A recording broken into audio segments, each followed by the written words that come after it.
Oi, para quem ainda não me conhece, eu sou a Aline e você está nos semeando para florescer matemática. Na aula passada, vimos algumas dicas de resolução de problema utilizando as operações matemáticas, encerrando assim uma das habilidades do conteúdo de números. Na aula de hoje, vamos iniciar uma nova habilidade desse conteúdo, que é a descrita da seguinte forma: construir algarismo em linguagem natural e representá-lo por fluxograma que indica a resolução de um problema simples. Por exemplo, se um número natural qualquer é par. Na aula de hoje, vamos relembrar uma das operações fundamentais, a divisão. Você se lembra quando é que um número é divisível por outro? Bom, um número é divisível por outro quando na divisão do primeiro pelo segundo é exato, ou seja, o resto é igual a zero. Por exemplo, 20 dividido por 5, o meu resultado é 4 e não me resta nada, é uma divisão exata. O que vamos ver hoje são os critérios de divisibilidade por 2, 3, 5, 6, 9 e 10. Divisibilidade por 2. Um número natural, ele é dividido por 2 quando ele termina em 0, 2, 4, 6 ou 8. Em outras palavras, quando ele é par. Você é capaz de dizer se 4.138 é divisível por 2? Ele é um número que termina com 8. Logo, ele é divisível por 2. Outros exemplos. Tem 7.206 e ele é divisível por 2, porque ele é par. 5.687. Ele não é divisível por 2, porque ele não é um número par. Divisibilidade por 3. Um número natural, ele é divisível por 3 quando a soma de seus algarismos for divisível por 3. Por exemplo, 42.411, ele é divisível por 3? Bom, vamos somar os algarismos desses números. 4 mais 2 mais 4 mais 1 mais 1. O meu resultado é igual a 12, que é divisível por 3. Logo, 42.411 também é divisível por 3. Observe que, se fizermos a divisão de 12 e de 42.411 por 3, os restos vão ser igual a zero. Por isso, podemos dizer que os dois números são divisíveis por 3. Divisibilidade por 5. Um número ele é divisível por 5 quando ele termina em 0 ou 5.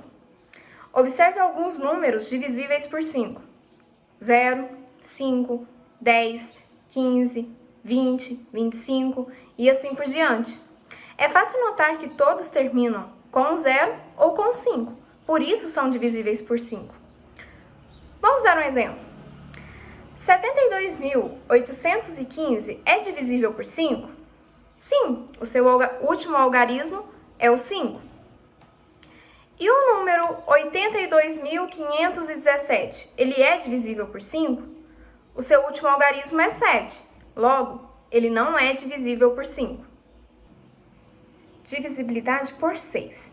Inicialmente, vamos considerar os números divisíveis por 3. São eles: 0, 3, 6, 9, 12, 15, 18 e assim por diante. Agora, desses números divisíveis por 3, vamos considerar aqueles que também são divisíveis por 2. 0, 6, 12, 18 e assim por diante. Assim, podemos enunciar da seguinte forma: um número natural é divisível por 6 quando ele é divisível por 2 e também por 3. Por exemplo, 5.328 é um número par ou ímpar? Ele é par, certo? Logo, é divisível por 2. Agora vamos somar os algarismos desse número para ver se ele também é divisível por 3. Então, eu vou pegar 5 mais 3 mais 2 mais 8, que é igual a 18. E 18 é divisível por 3. Ele é divisível por 2, ele é divisível por 3, então, logo, ele também vai ser divisível por 6. Divisibilidade por 9. Bom, temos aí a mesma ideia da divisibilidade pelo número 3.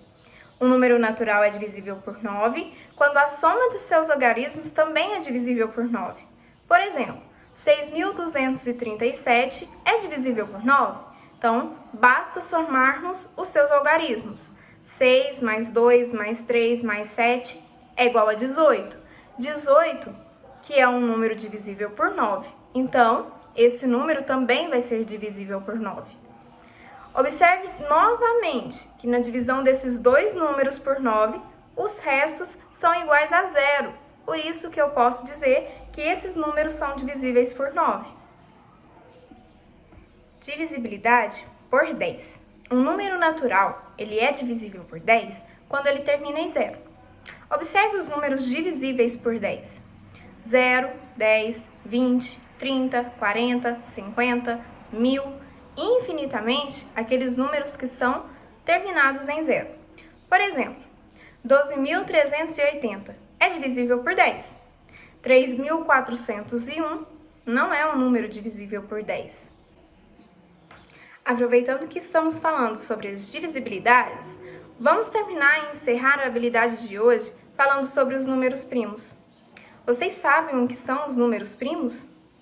Bom, para quem não está lembrado, vai aí a definição. Número primo é aquele número natural que é divisível apenas por si e pela unidade 1, ou seja, o número natural com apenas dois divisores. Observe alguns exemplos. 10 é divisível por 1, 2, 5 e 10, então ele não é um número primo. 11 é divisível por 1 e por 11, ele é um número primo. 12, ele é divisível por 1, 2, 3, 4, 6 e 12. Então, ele não é um número primo. 13 é divisível por 1 e por 13. Então, ele é um número primo. Podemos concluir o quê? Que o número primo é todo número natural maior que 1, isso é importante, cujos divisores são apenas o 1 e o próprio número. Esse quadradinho que vocês estão vendo aí agora, a gente chama ele de crivo de Eratóstenes.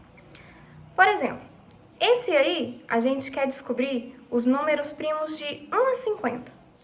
Bom, o primeiro que riscamos é o número 1, porque sabemos que para ser um número primo, precisa ser maior do que ele. O 2, ele é divisível por 1, divisível por 2 e não possui nenhum outro divisor. Logo, ele é um número primo. Então, circulamos o nosso primeiro número primo. O número 2 circulado, vamos agora excluir todos os seus múltiplos. Ou seja, aqui já conseguimos riscar o 4, o 6, o 8, o 10, o 12 e assim por diante. O meu último número riscado, múltiplo de 2, nesse crivo será o 50, correto? Bom, seguimos adiante. Qual que é o nosso próximo número? O 3. O 3 ele é um número primo? Sim, 3 é divisível por 1, 3 é divisível por ele mesmo e ele não possui nenhum outro divisor. Então, circulamos o 3, pois ele é um número primo, e vamos fazer a mesma coisa que fazemos anteriormente. Vamos excluir todos os números múltiplos de 3. O 6 a gente já excluiu lá no múltiplo de 2, então ele já está riscado. O 9 ele ainda não foi riscado, então vamos riscando também esses múltiplos que agora aparecem sendo múltiplos de 3. E assim por diante. Então vamos ter todos os números primos de 1 a 50 desenvolvendo essa habilidade que a gente tem aí desse quadrado. Circula os números que são primos e exclui todos os múltiplos daquele número. Legal, não é? Bom, então como saber se um número é primo? Precisamos confirmar que aquele número não possui nenhum divisor mais do que 1 e ele mesmo. Por exemplo, 91, ele é um número primo? Pelos critérios de divisibilidade, já conseguimos identificar que esse número ele não é divisível nem por 2, nem por 3, nem por 5. Mas ele é divisível por 7. Vamos lá e fazemos a divisão. 91 dividido por 7, ele tem um resultado, e é um resultado exato. Portanto, ele não é um número primo. 67, ele é um número primo? Podemos tentar diversas divisões e não iremos encontrar um divisor de 67 que dê um resultado exato. Logo, ele é um número primo. Chegamos à parte mais importante da aula de hoje. Vamos falar agora da decomposição de fatores primos. O que seria essa decomposição de fatores primos? Decompor um número natural em fatores primos é escrever esse número na forma de uma multiplicação, na qual todos os fatores são números primos. Por exemplo, se eu pego o número 42, eu posso decompor ele de que forma? Quais são os meus múltiplos que eu chego nesse resultado? Eu posso multiplicar 2 vezes 21, que eu vou ter o meu resultado igual a 42. O meu algarismo 2 ele já é primo, mas 21 ainda não é, ele é um número composto. Esse número composto, a gente vai ver que podemos ainda fazer a decomposição dele em dois outros fatores primos. Então, eu posso decompor o 21 como 3 vezes 7. Então, se eu tenho outra decomposição, eu agora posso juntar com aquela que a gente já fez. E aí teremos 2 vezes 3 vezes 7, que é igual a 42. Então, eu posso decompor o meu número 42 por esses três fatores primos. Para terminar a aula de hoje, vamos falar sobre uma curiosidade bastante importante. A palavra primo significa primeiro. Os números primos são os primeiros devido à sua importância. Por que eles são importantes? Porque os outros, eles podem ser escritos a partir deles com multiplicação. Olha aí, o 2 é primo e eu posso escrever o 8 através desse fator primo. 2 vezes 2 vezes 2. 3 é primo. E eu tenho que o 9 é formado por fatores desse número primo, que é 3 vezes 3. 5 é um número primo. 10 é formado por 2 vezes 5, que são dois números primos. E assim por diante. Vocês podem perceber que podemos sempre escrever um número através desses números primos. Bom, pessoal, então por hoje é só. Essa é a nossa aula sobre divisibilidade. Qualquer dúvida, deixem nos comentários. Foi muito bom estar falando com vocês. Beijos, até a próxima!